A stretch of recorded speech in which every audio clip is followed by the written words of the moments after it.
We're on Daf Ayin Dalit, towards the bottom of the Amud. And if you count up 1, 2, 3, 4, 5, 6 lines up from the bottom, Omar Rabba. And now we're learning the laws of Molicha. The Torah says in the 3rd chapter, Vayikra v'chol dam lo sochelu. And after you shecht an animal, the meat is saturated with dam, and we need Molicha to salt to get out the meat. The Molicha means that the salt has to remain on the meat for a period of Kidei Hiluch Mil, different shitas, approximately 18 minutes. And then we assume that the dam is what's called zav min abasar. The liquid dam comes out of the meat through the salting process. Then we rinse it out with hadocha. And that's in a case where we want to take this meat and cook it. However, the Rambam in the 6th chapter of Achalas Asuros tells us that if he wants to roast the meat and not cook the meat, then eino tzarich lemolcho. He doesn't require molicha. The Rambam, in that case, accords with the sheet of Tosfos against Rashi. Rashi says that even in the case of tzli, we require a minimal amount of molicha. Tosfos disagrees, and he says we don't require any molicha at all. And the Rambam seems to accept that same shita as Tosfos. Hi, mulyasa. Mulyasa means that he has meat that's wrapped around, in this case, other meat. So he's got the chitzoni, the outer meat, and the pnimi, the inner meat. Sharia. Even though he did not salt the meat, neither the inner meat nor the outer meat, he's just doing tzli and roasting both pieces together, one wrapped around the other. Everything's mutter. And the premise here is that as a result of tzli, the roasting process, the hot fire, will burn up any of the dam that comes out during the process of tzliya. Now, Abaye is going to raise the following logical problem. I understand that there's direct contact between the H and the outer piece of meat.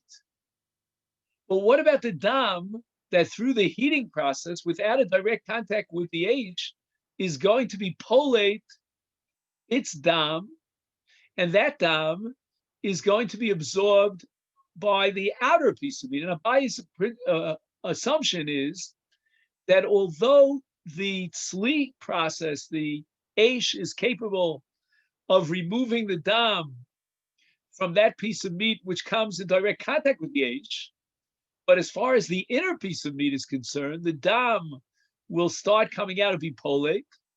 It'll be nivla in the basar achitoni, and the basar achitoni will now hold on to that dam, and that's already foreign dam, so to speak. It's not dam that's natural, the dam that now will be caused to be removed by the tzli, but that's dam from another source, and that's completely absorbed in the, shall we say, the fiber, the fabric of this outer piece of meat. The post can point out that Rabba's statement is addressing a case where there was no molicha at all. Had there been molicha on the first piece of meat, meaning the pnimi that he's going to now wrap around another piece of meat, Abaye would have no objection, because the assumption would be that the molicha would have removed the dam from the inner piece of meat, and therefore the inner piece of meat is no longer being polate dam. It has no dam to be polate. Hence, the outer piece of meat is not absorbing dam from the inner piece of meat. But we're talking about a case where there was no molicha neither on the outer piece of meat nor on the inner piece of meat. So Abai says, Hamle Abaye v'Kabbalah Dama. I understand Bishlema, the outer piece of meat in and of itself, the tzli should be fine. But in this case, since the tzli is not impacting directly on the inner piece of meat, the dam is going to come out of the inner piece of meat and be absorbed immediately in the outer piece of meat that covers it. Amalei, so Rabbah answers, Kibola kach polta. Just like the outer piece of meat is bolea, the dam from the inner piece of meat, so too it'll be polate. In other words, as long as you have a piece of meat that's in the process of being polate, in this case through tzliya, then any dam that it was bolea, it will be polate. In other words, there's, so to speak, a status, or again, if we want to reduce it to physical terms, we could say that the piece of meat on the outside, the outer piece of meat, is so busy being polate, it'll be polate any dam that comes within its fibers, within its inside the basar. And therefore, since the basar chitzoni is being polate, it will be polate even that which is boleh. And kibolo, just like it goes in, kach polto, so too it goes out. And Rabbosai, the location of this sugya here in the 7th parak of Pesachim is a result of the fact that with regard to the tzli of Korban Pesach, we're going to have a scenario, a situation which is identical to the one that Rabbah is describing, because we're going to have a lamb and we're going to have kirayim and bnei me'ayim inside the lamb. The tzli is going to come from the outside, and we have basically a mulyaisa. Really, that's what the Korban Pesach turns out to be, with meat on the inside and meat on the outside. Now, he has a note here in the name of the shach. I'm just trying to find it. So first of all, he says that im habosar pnimi kvar nimlach. That's what we mentioned before. If the inner basa was already subject to malicha, then bazeh b'chai gavna lo hutzach rabba lashmienu poshet shushetz mutter. That's number one. That would certainly be mutter. Okay, fine. But here we have a shach. The shach is in Hilchos Malicha and Yordei Siman Ayin Zayin, and he says the following: that even if the inner piece of meat had already been subject to malicha, Lamazagin, his original intention was that the inner piece of meat in and of itself would be cooked, so he did malicha. Now he takes that piece of meat and he changes his mind. He decides, instead of making cooked meat, he wants roasted meat, and he puts it inside the chitzoni. He says, "Afal pi shenimlach habosar pnimi, even shadayim lo nimlach hachitzoni." In other words, from the get-go, his intention was to roast the outer meat, so he didn't do malich on the outer meat. He says that would there be a plata of the basar chitzoni into the pnimi? On the one hand, you might say, well, through the process of tzli, the basar chitzoni is going to, I'm just going to use a funny word, eject its blood down in a downward motion, which wouldn't have any impact on the basar pnimi, and therefore Abaye would never object, as all the Rishonim and Poskim said before the Shach. It's even codified in the Ramah himself, because Abaye has no problem you could have argued in the case where there's no dam coming from the pnimi into nivla into the chitzoni because the pnimi was already emptied of its dam through malicha. And if you'll argue, well, wait a minute, Abaye, you should have the same objection here. And the problem is that the basar chitzoni, which is full of dam now, could be pulled its dam into the basar pnimi. So on this, the Shach comes up with a fantastical idea. And he says that what Rashi and other Rishonim and the Ramah say that there was pshita to Abaye without a question, that if there was malicha in the inner meat, there's no problem here. He would have no objection with Rabbah, is based on a different principle. And he says the following, Kevan sheyatza damo shel basar pnimi, nistemu nikvei hapleta shel adam. He says that there's a process by which the nikavim, there's some sort of a pores or openings through which the blood goes in and out are closed, he says. And therefore, we're not afraid that yiflot dam habasa chitzoni v'yikanes lepnimi. The Shach says that if we're going to put this sugya into order, if we're going to make order out of our variables here, we're going to have to introduce a new principle into the equation of blia and pleta. And what we're going to say is that as a result of the malicha, which again, the Rishonim are saying, Rashi says, there's no issue here, and Abaye never had a question about that. If there was a malicha on the pnimi, why not raise the issue of the pleta from the chitzoni and the blia of the pnimi? And again, the pnimi, according to Abaye, is a problem in the sense that it doesn't come in direct contact with the Eish of Tzliya. Says the Shach, the reason why Rashi and all the others say that there was never a question about that is because once the dam of the pnimi was niflat, nistemu nekava. Again, a new principle. Yet, if we were learning malicha, we'd have to see what the implications of that are. Well, what does that mean? Let's say I would take a piece of meat that was already salted and I would soak it in dam. Are you going to tell me nistemu nekavim? I don't know. I'm just pointing out the Shach.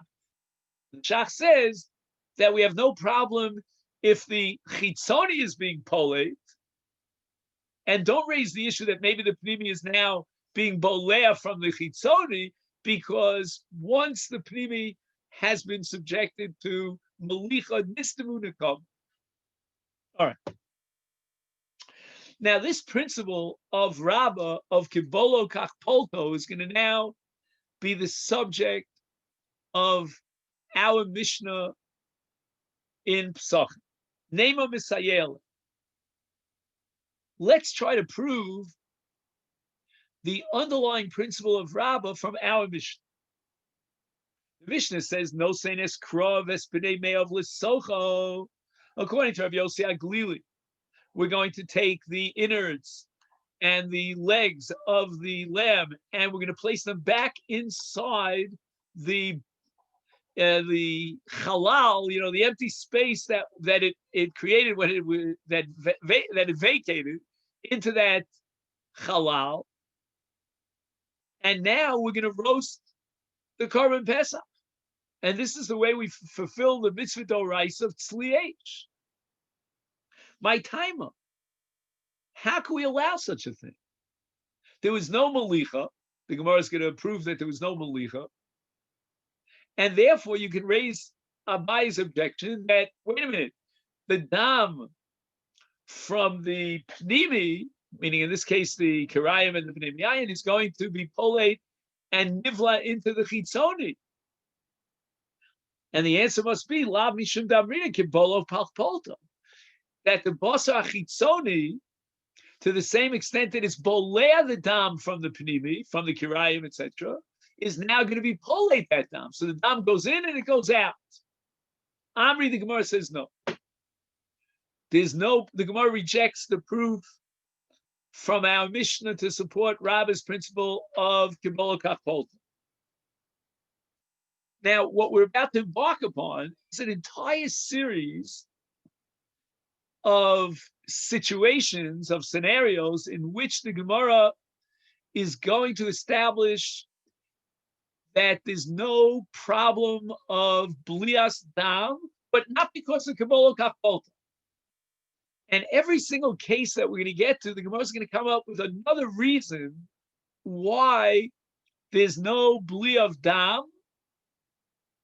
and it has nothing to do with Rabba's principle of Kibbola Kachpolta, which Rabba applies to the case of Mul Yaisa. So again, we're going to assume now in the Gemara's deflection that Mul Yaisa is awesome. You'd have a real problem here because the Chitzoni is boleh from the Pnimi, as Abai insists. You're going to ask me one kasha after the other, and we're always going to seem to indicate that Kibbola Kachpolta. No, in each case, there's another variable, another factor that prevents the blias hadam. What will prevent the blias hadam in the case of tzlias haPesach? Shani hasam came into ika beis hashchita demachalchel.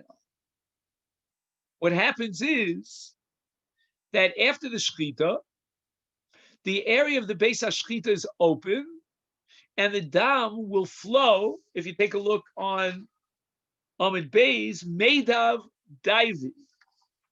Meidav Daivi means that the opening of the Beis HaShchita sort of facilitates, allows the dam to go out, and all the dam inside the lamb, which would be the dam from what we call the Pnimi, meaning the Kirayim and the Bnei B'yayim, all that dam is going to flow outside through the Beis HaShchita. In the Hebrew translation, he writes, Kol Adam Shebesocho Nozel Darko Achutza Derech Beis HaShchita. So we have this Beis HaShchita situation, and therefore Eino Nivla Klal B'Basar Achitzon. So the outer flesh of the lamb will not absorb any of the dam, because the dam is going to simply, you've given it an opening so that it automatically goes through this opening, and hachutza, it's outside of the lamb. But in general, you wrap up one piece of meat inside another piece of meat, the inner meat is going to be polate, its dam. Where's it going? There's no opening.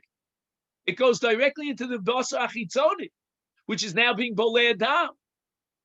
And if you don't assume that Kibbola Kachpolta, that to the same extent that the Chitzoni was bolei, it was also polate that same dam, then you're stuck with Abaye against Rav. Again, name him Misayel. Once again, we're going to quote now a Mishnah in Chulin, and actually, John, you may remember this Mishnah Chulin. We learned it together. Remember those good old days in the top floor of the Shtibla. I wonder what goes on there now. Anyway, so what does the Mishnah say in Chulin? And again, what we're going to have is another case where it would seem that the heter is based on Kibbola Kachpolta and support Rama. And you must say, no, there's a different rule and a different reality that applies there, so that there's no blias hadam. Halev. What do we do with the heart? Koro. We have to cut it in both directions. Shasi and Arev, to allow the very significant volume of dam that's in the lave to go out. Motzi is damo. So any dam that was, so to speak, absorbed by the heart during the shechita process, now he is going to roast the heart after he did the kriya. If he didn't do the kriya, lo karo liachar bishula. The word bishul here means tzli, at least in the Havamina of the Gemara. So that now the Gemara is telling us that in the Brisa we must be operating in the Mishnah, excuse me, we must be operating with the principle of Rabbah of Kibolo Kach Polto. Why? Because we said that as a result of the Shechita, the lave is now being Bolei Adam, that's coming as a result of the Shechita, and yet, if you did not cut the lave, and therefore there was no opportunity for the dam to leave the heart, to leave the lave, then you know what? You could do it after tzli. My timer, lav mishum de amrina kibolo kachbolto. How can you be matir in the case of lo kra'o, which is the sefer of this Mishnah? You didn't take the dam out of the lave before tzli. Don't we assume, therefore, that there's a blia of the dam into the basar itself, into the lave? So what are you going to do? Now you're going to cut it down, but it's already nivla. You know, you can talk about the dam before it was actually settled down and absorbed, but now it's been absorbed. And the answer is going to be that just like at the moment of tzli, it was bolea the dam, the tzli is going to cause the pleitas hadam because kibolo kachbolto. And once again, the Gemara is going to say there's another principle and another exception to the rule here. Before we had the rule, the exception of Beis Hashchita, now the rule is called Shia. Shani Lev, the Shia. Shia means it's got a certain kind of a texture in which the dam rolls off the smooth surface of the heart. It's got a different kind of propensity to it.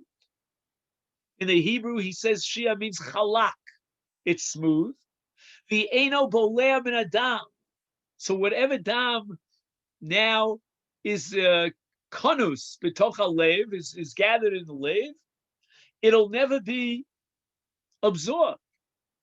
Now the Gemara is telling us an amazing chiddush about the lev. Then not only if you roasted it afterwards, but lamaisa, let's say you didn't cut the lev as you should have done, and you cooked it.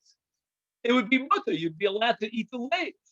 Why? Because you don't have to be motzi the dam. I mean, l'chatchila, that's what we expect you to do. But the dam is not nivla into the lev because the lev is shia. So therefore, we can completely circumvent the principle of Rabbah of Kabbalah Kapolto, and we understand that the nature of the lev is such that it's not bolea because it's shia. Now the Gemara says, let's ask a kasha on Rabbah. No, we're not up. No, the kasha on Rabbah is coming around the bend. That's Rabbah. First, we have the story of Rav. And this story of Rav, unless again we have some sort of exceptional rule, is going to prove that Rav himself accepted the principle of Rabbah. Rav is an earlier generation than Rabbah, more authoritative. And Rabbah was a guest. Ravin Saba. He was a guest at the home of Ravin Saba, Ravin the elder, and Tafle Ahu Bar Gozla L'Rav. What he did was he had a dough that was made of flour, and he took a gozel, which is a small bird, and after he shechted it, he put the meat of that bird, of that chicken, into this kemach, into this isa. Actually, I should call it an isa because we're not talking about breadcrumbs, on the outside of the chicken. We're talking about literally covering the entire chicken with dough.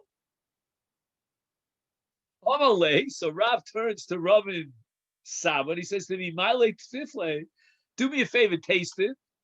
And Male, if it tastes well, tifle means the atifa in Hebrew, right? The covering. Avli ve'echel.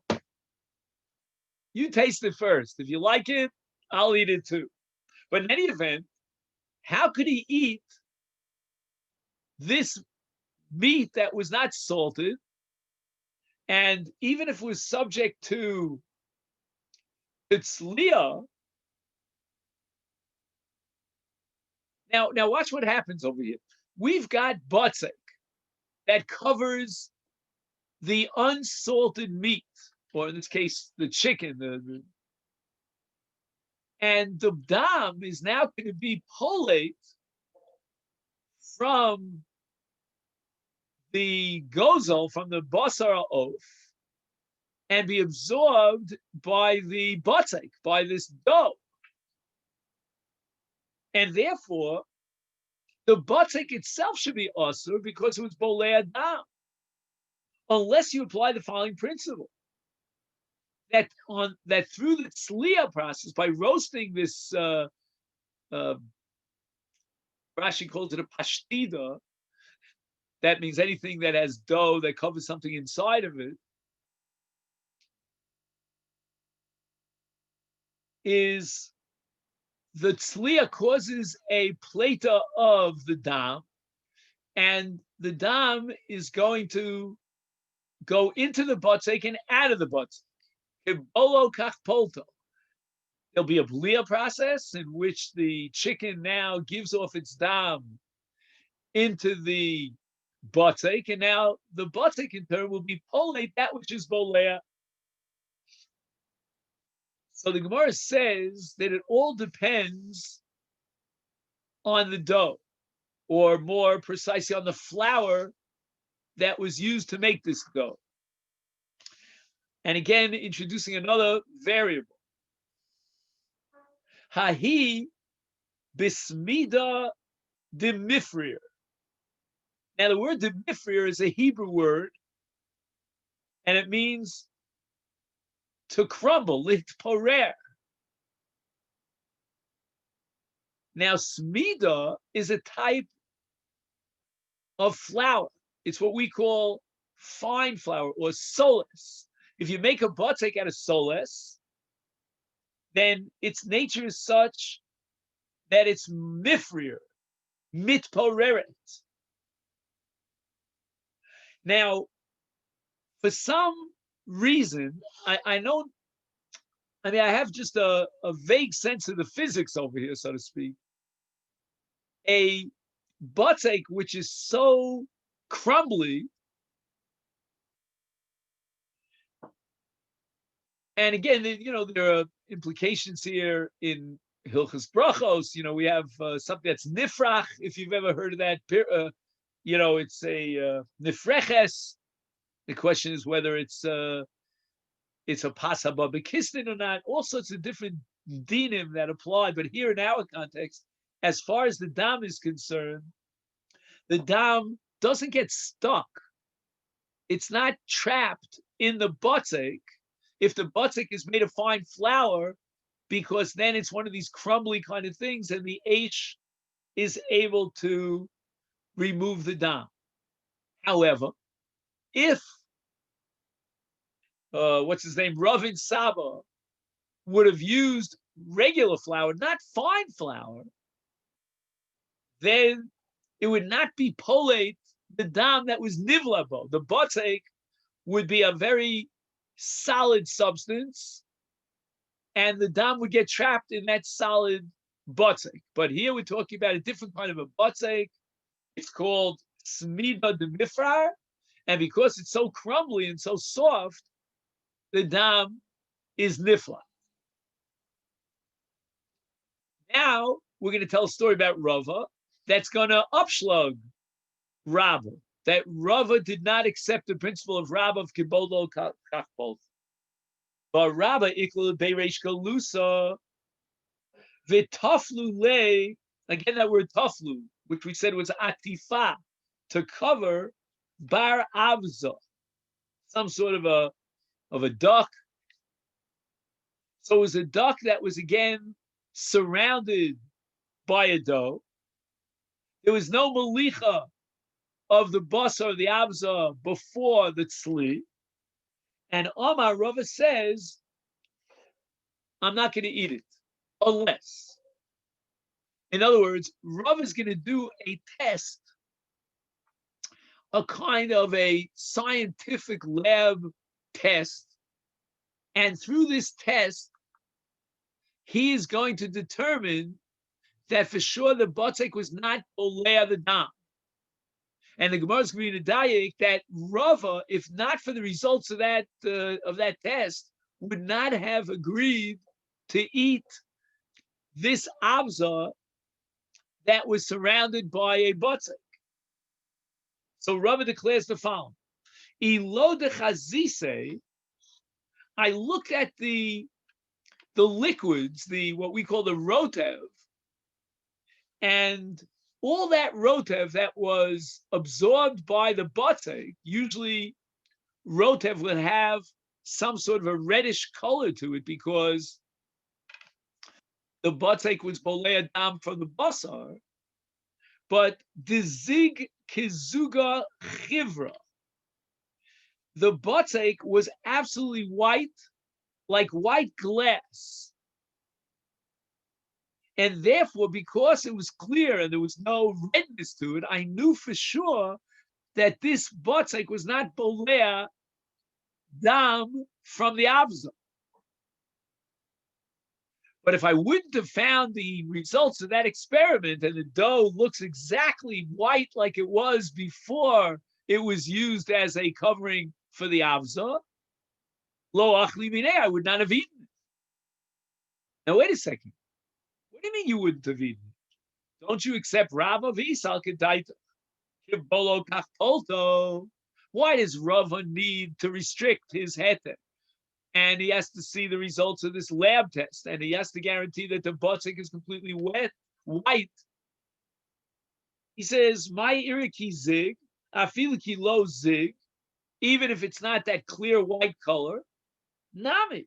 You should always apply the principle of kibolo kachpolto, that if the botzik absorbed the dam, then it will be polate that dam. So the answer we could guess and write the script even without looking in the Gemara, because we just established in the case of Rav that the reason why Rav, in a very almost identical situation, ate from this pashtida, if we can call it that, is because it was smida. Smida is an exceptional kind of botzik that's made of very fine flour, solex. And the Gemara says it's misporer. It's a very unique kind of botzik. It's misporer. It crumbles, like you can find sometimes if you go to a chasana here in Israel. I don't know in America if this is popular, but in Israel, they have these kinds of meat patties that are covered by those flaky mizonos coverings. You know what I mean? That's porridge. It just falls apart. But if it's a regular normal botzik, then Rav wouldn't have eaten it because he would have assumed that it was bolea, and we're not going to accept the principle of kibolo kachpolto. However, Rava gives an exceptional case. He says, I checked out the botzik, and I can prove to you beyond the shadow of a doubt that this botzik, even if it was a regular botzik, it wasn't a product of very fine flour. It was not bolea. It's white like white glass. The Gemara answers, Hasam b'chivarta disharir. What kind of botzik was that outer covering made of? It was made from kemach that was not soles. It was normal, regular kemach naki. It was cleaned and removed of any pebbles or chaffs or whatever impurities, but it was not refined over and over again. This sharir is the opposite of parich. Parich means it crumbles, it's very soft. Here it's sharir. Sharir is like a strong muscle. It's very tough. And if it's tough, it's not going to be polate the dam. So it comes out that if we would paskin and codify this whole sugya, we would accept kibolo kachpolto, but only in rare cases, in cases where we know that it wasn't bolea. And why wasn't it bolea? Because it's a smida kind of a kemach, which is a refined kemach that's not just naki, but it's mamish solas. but to surround a piece of unsalted meat with some sort of a dough and then take it and put it over the fire, in general, with the exception of a very, very refined flour, which we said is parich and is misporer, the general flow of a normal flour and a normal isa would be that unless you have proof positive that will indicate scientifically that it was not boleh the dam, then the assumption is that it would be boleh dam. The hilchasa. And the Gemara actually writes a little bit of a Shulchan Aruch here. And it's got three different paragraphs, three different dinim. And all of them apply to this kind of meat pashtida that's covered by dough, by a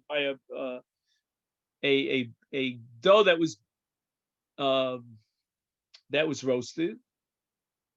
Number one, if it's a case of smida, which we said is very refined dough, very refined flour, otherwise known as solas, like in the case of ra, and we said it's misporer, is then bein asmik, bein lo asmik sharia. Even if the dough took on a certain reddish color, which you and I would have said, that's called ismik, that itself should be proof positive that it was boleh adam. And the answer is that sometimes the halacha says that redness is not dam. It's just what we call a maradam. It looks like dam, but it's not really dam. Like we have in meat, you could have something called sear, that even after the malicha, you'll still see redness coming out of the meat. Here also, the batek, if it's very refined soles, we can assume that all the dam went out. And the soles, the batek, was not boleh the dam, even if the batek has a certain redness. Now we get to a different kind of batek, and that is the chivarta. Chivarta means kemach naki, but not solas. It wasn't very, very refined. Izik kizuga, kizuza, chivra, sharia, velo asir. Now we get to the case of rava, and unless it passes this test and the batek after the sli remains with the same white color that it had before, like white gold, then now we're going to assume, in the absence of a proof to the contrary, that it was boleh adam, because this is your normal kemach or batek, which is very tough and hard, and we don't accept kibolo kachpolta. Now we have a third halacha. Shar k'machir, your regular kemach, it's not it's not smida, it's not soles, but it's not again, I keep saying it, it's not chivarta, it's like your lowest level of kemach. Let's say what the Gemara seems to be saying is that there's the cheapest flour, then there's the more expensive flour, but it's not so expensive. Then there's the feinschmecker flour, which is really nucky, legamre. It's refined over and over again. It's soles and it's most expensive. You pay a premium price for that. So now we're down to the lowest level. And here the Gemara says it depends on asmik, asur, lo asmik, shari. And what the Gemara seems to be saying here is that the batek through the normal flour, the cheapest flour, may have changed its color, but it doesn't have that redness to it. So in the case of chivarta, which is almost on the way to becoming soles, it's already kemach naki. So then we're going to assume that it will be boleh unless you have proof that it wasn't boleh. And to prove and establish that it wasn't boleh, we need that it is white. However, in regular kemach, even if it's not white, as long as it's not red, you don't see the absorption of dam, then we can assume that it was not boleh and we can be mine. And all this would seem to be a psak that rejects Rabbah's principle of kibolo kachol.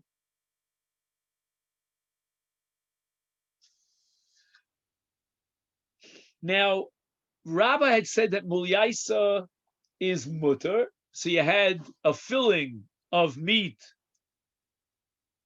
inside meat. So there was one meat that was wrapped around another meat, and then he did sli, he roasted it. Is hai mulyaisa is mandi osar.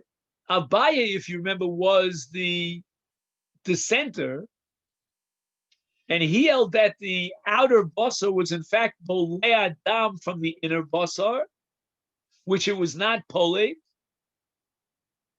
Is afilu puma lesachas. Even the structure, that exceptional principle that we applied to the Korban Pesach, namely that there was a Beis Hashchita that gave an opening, allowing the dam to flow out of that opening. According to this man Diomer, according to Abaye, it still remains us. Again, we have to figure out what to do with the Korban Pesach according to Abaye. But the Gemara is saying that afilu puma l'tachas, even though, let's say, he puts it on a spit in an oven and he's roasting it, and the Pesach is klape mata. So the opening of the mouth of the animal is turned downwardly, and you would think that in such a case, the dam is going to go completely out through that opening. It's not going to even be absorbed by the mulyaisa, by the outer basar. And the Gemara says, no. Even in a case of puma l'sachas, according to this Madi Omar, so the peh is klape mata, nevertheless, it's us. So there's going to be some dam that's going to be absorbed by the outer piece of meat. Umandas shari, but according to Rabbah, who holds kibolo kachpolto, is afilu puma liel. Even if the mouth is facing in an upward position, he turned the animal upside down when he roasted it inside the oven. Even in this case, it's mutter.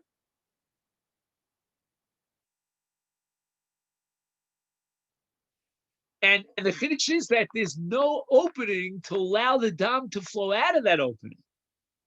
But it's irrelevant, because Rabbah is going to grant you that the dam had no escape route.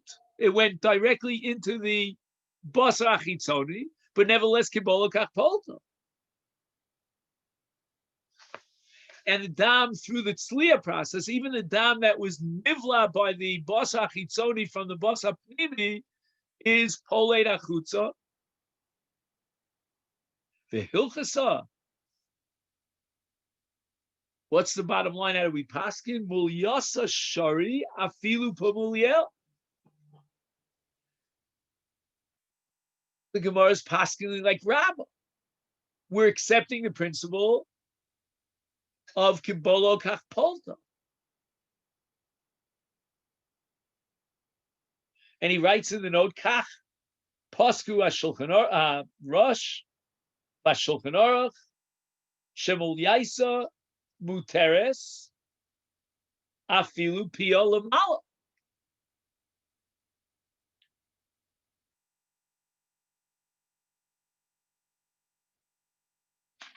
So honestly, this is where I get confused. The Gemara said before the Hilchasa right? In case of a piece of meat, unsalted, that was covered by a batek, we have to find some sort of proof that there was no blia, whether or not it's because the batek is misporer, very soft, and the dam goes out, or perhaps in certain cases we're going to need that proof positive because it still retains its original color. All this. What happened to Kibolo Kachpolta? And the Gemara actually brought these cases of Rav and Rava to either prove or disprove Rabbah about Kibolo Kachpolta.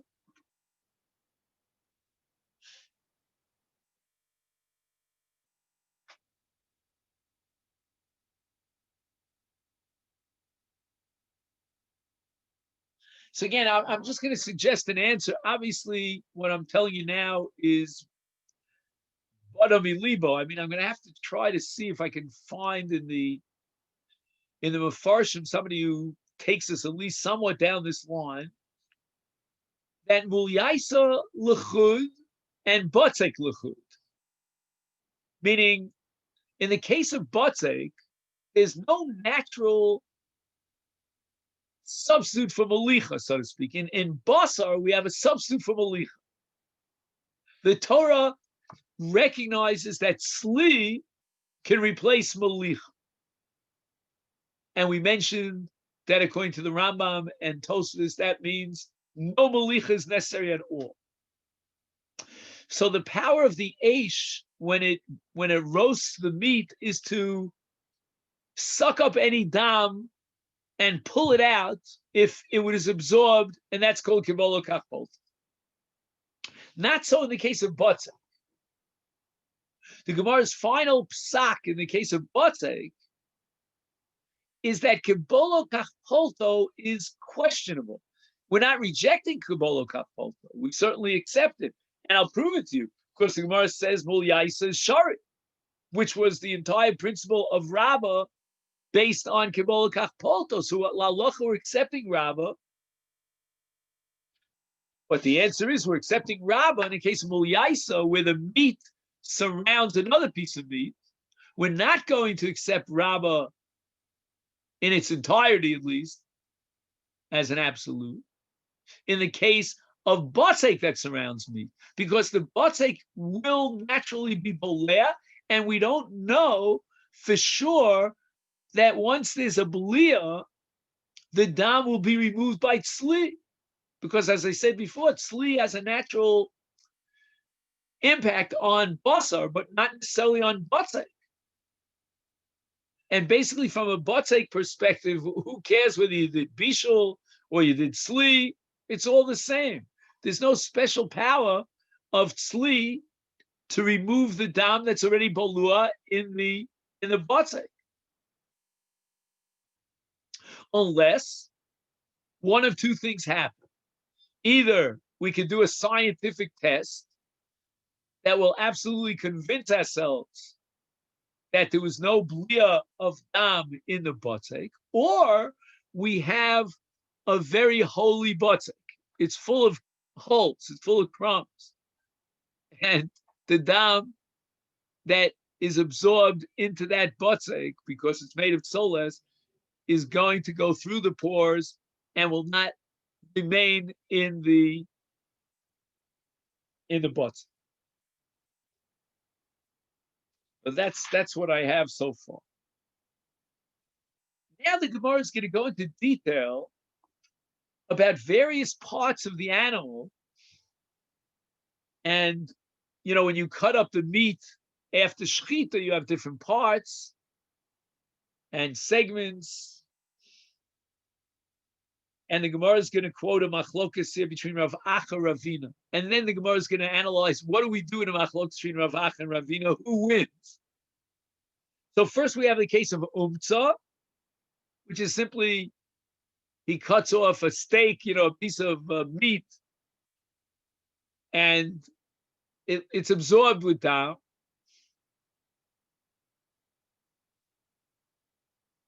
Then case number 2 is bei, the beitzim of a male animal. I remember, I'm going back decades. My wife and I once ate in Old Jaffa. And there's a very kosher restaurant. I mean, I don't think it exists anymore. This is probably 30 years ago. And they served bull's testicles. It's for the Yemenites. It's like supposed to be a very special. And it was hard for me to eat it, but anyway. So mizrake, even in modern Hebrew, are the vessels. What we call vridim in modern Hebrew, in the neck of the animal. And in all these cases, there's a very serious concentration of dam. And the question is whether tzli will replace molicha and pligi ba Rav Acha v'Ravina. Here we have machlokas between Rav Acha v'Ravina. The Gemara later on is going to say that this machlokas only applies to a different kind of tzli. It was a tzli al gabi gecholim, which has a different. There's no like mamish fire, mamoshes of fire that's absorbing and pulling out the dam. So now the Gemara establishes a klal. What do we do in a machlokas between Rav Acha and Ravina? B'chol ha'Torah, whenever you find such a machlokas, is we're going to say that if Rav Acha's l'chum Ravina's l'kula, hilchasa k'Ravina l'kula. In other words, if you have machlok Rav Acha and Ravina, the question you want to ask yourself is who's the machmir and who's the mekil?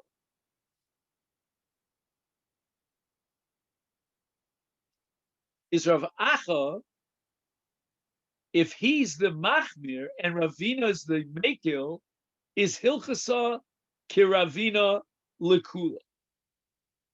We're always going to paskin like Ravina against Rav Acha lekula.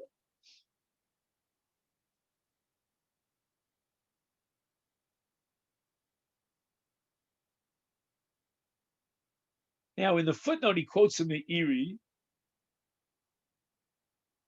So again, let's just go over this one more time. Who are we going to paskin like? It says that Rav Acha lechumra, the Ravina lekula. Wait just 1 second. We have a machlok between Rav Acha and Ravina, and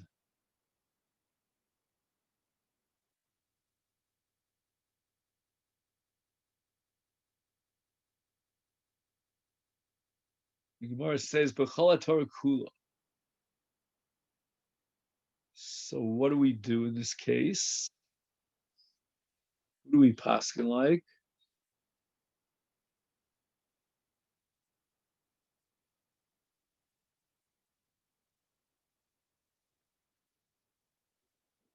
It says like Rav Acha lechumra. Oh, Rav Acha is lechumra, Ravina is lekula, hilchasa kiravina lekula.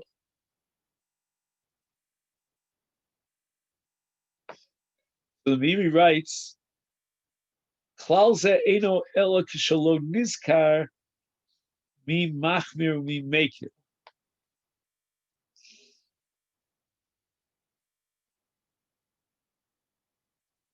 Well, what does he mean over here? Adarab, it says here that we paskin like Ravina lekula. Im mefurish mi machmir mi mekir lo nemer klal.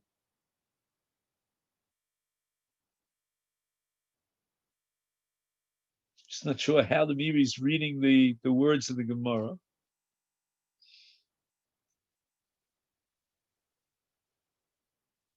Miri seems to assume that if we don't know which one of the two, who's the machmir, who's the mekil, then we paskin lekula. If we know who's the machmir, who's the mekil, we're not going to automatically paskin lekula.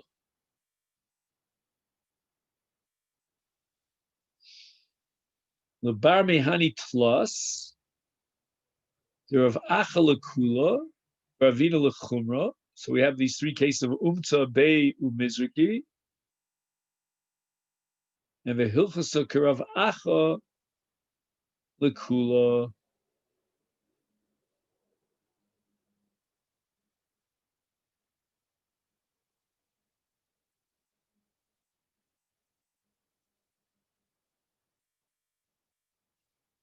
Just see. I'm not sure if I understand what the Gemara is saying over here. Just give me a minute because we're at the end of the Shia, so we're under the gun, as we say. And you gentlemen know this has happened to me on many occasions. It says the following. Throughout the breadth of Torah law, whenever these Amoraim disagree, if their opinions are cited anonymously, that sounds like the Meiri, is then Rav Acha lechumra v'Ravina lekula. Ah, I see. We don't know which of the two holds what. Which of whether Ravina was the machmir or Rav Acha was the machmir. We're always going to assume that it's Rav Acha who is the machmir and Ravina is the maker. I mean, I don't know what this means, on a deeper level. Why should meaning? I guess what he's saying is that the Balei Ashas, meaning Ravina Rav Ashi, or I mean, say Rav Oshia, when he wrote the Talmud, he would deliberately leave it anonymous, and then he was conveying to us a hidden message that Rav Acha is the machmir and Ravina is the makel. He didn't even have to spell it out when he organized the Talmud. And Hilchasa, now that we've concluded in this anonymous machlokas that it's Ravina who's the makel, is Hilchasa Ravina lekula. And now we have three exceptions to the rule. And it's going to be Dafka Rav Acha who holds lekula, but Hilchasa Rav Acha lekula. Nevertheless, we're going to pass like Rav Acha lekula. So it seems that as a general rule, we're going to pass like Ravina, who's the Mekil.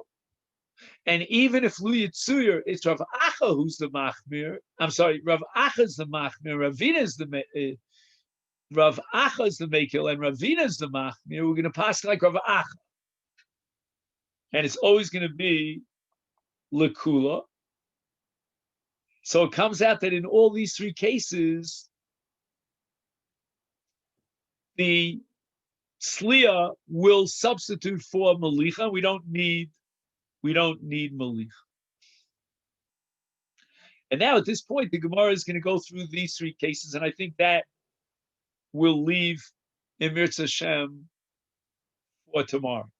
Let's just make a note of where we got to. Hai Umtza, that's what we're up to. Hai Umtza di Asmik.